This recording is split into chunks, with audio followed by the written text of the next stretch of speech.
want ST. ST, ST. We want ST. ST, ST. We want justice. Justice. No justice, no rest. No rest, no rest. Kokrajhar জিলাৰ সহযোগত আমি কোকৰাঝাৰ উপায়ুক্তৰ জৰিয়তে আমি ভাৰতৰ প্ৰধানমন্ত্ৰী মাননীয় নৰেন্দ্ৰ মোদীক আমি এখন স্মাৰক পত্ৰ প্ৰেৰণ কৰিম।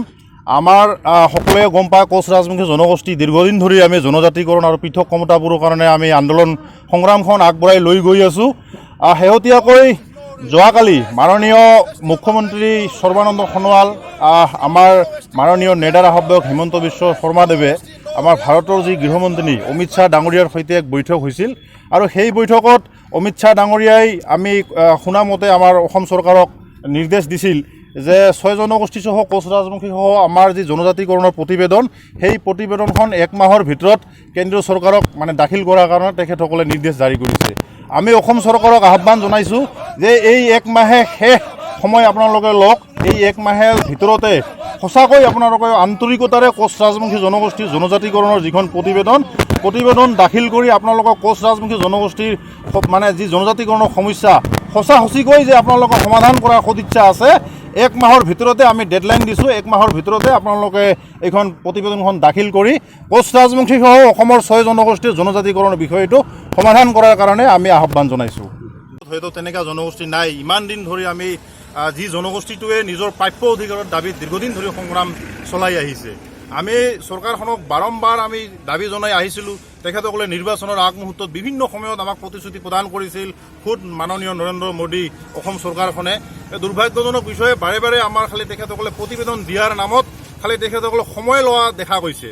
গতিকে আমি চৰকাৰক আহ্বান জনাইছোঁ যে কোচ ৰাজবংশী জনজাতিকৰণ বিষয়টো আপোনালোকে আৰু ৰাজনীতিকৰণ নকৰিব আৰু শেষ আমি কৈছোঁ যে এই 1 মাহ যি সময় আপোনালোকক দিছে, এই 1 মাহে শেষ সময় হওক আৰু 2021 নিৰ্বাচনৰ আগে কোচ ৰাজবংশী জনগোষ্ঠীৰ জনজাতিকৰণৰ আপোনালোকে যিখন প্ৰতিবেদন দাখিল কৰি জনজাতিকৰণৰ বিষয়টো আন্তৰিকতাৰে সদিচ্ছাৰে জনজাতিকৰণৰ যিখিনি কৰণীয়, সেই কৰণীয়খিনি সমাধান কৰাৰ কাৰণে চৰকাৰক আমি আহ্বান জনাইছোঁ।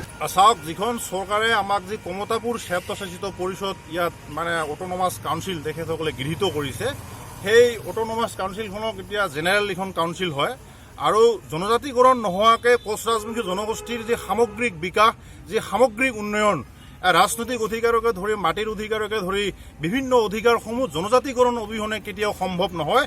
যাৰ জন্য কোচ ৰাজবংশী ছাত্ৰ সন্থাই আমাৰ স্থিতি আমি স্পষ্টকৈ কৈছোঁ যে জনজাতিকৰণ নোহোৱাকৈ আমি কেতিয়াও ক্ষান্ত নহ'ম। জনজাতিকৰণ নোহোৱালৈকে কোচ ৰাজবংশী ছাত্ৰ সন্থাৰ সংগ্ৰামখন অব্যাহত থাকিব। কিন্তু কিছুমান ব্যক্তিয়ে আমি KAC যিখন অট'নমাছ কাউন্সিল, আমাৰ গোটটো আমিও ইয়াত গ্ৰহণ কৰিছোঁ। আমি যাৰ বাবে অসম চৰকাৰ বিভিন্ন আমি মন্ত্ৰীমণ্ডল বা চৰকাৰখনক মিত্ৰজোঁটক আমি ধন্যবাদো জ্ঞাপন কৰিছোঁ। কিন্তু সমান্তৰালভাৱে আমি কৈছোঁ যে জনজাতিকৰণ আমাক লাগিবই। জনজাতিকৰণ লক্ষ্যটো লৈয়ে 1990 চনত আক্ৰাছু গঠন হৈছিল। গতিকে জনজাতিকৰণ নোহোৱাকৈ আমি ক্ষান্ত নহওঁ আৰু আমাৰ সংগ্ৰাম জনজাতিকৰণ নোপোৱালৈকে অব্যাহত থাকিব। No ST, no rest. No rest, no rest. Akrasu জিন্দাবাদ, জিন্দাবাদ, জিন্দাবাদ. শিলাৰা সেনা জিন্দাবাদ, জিন্দাবাদ, জিন্দাবাদ. কোচ ৰাজবংশী মহিলা সমিতি জিন্দাবাদ। জিন্দাবাদ, জিন্দাবাদ.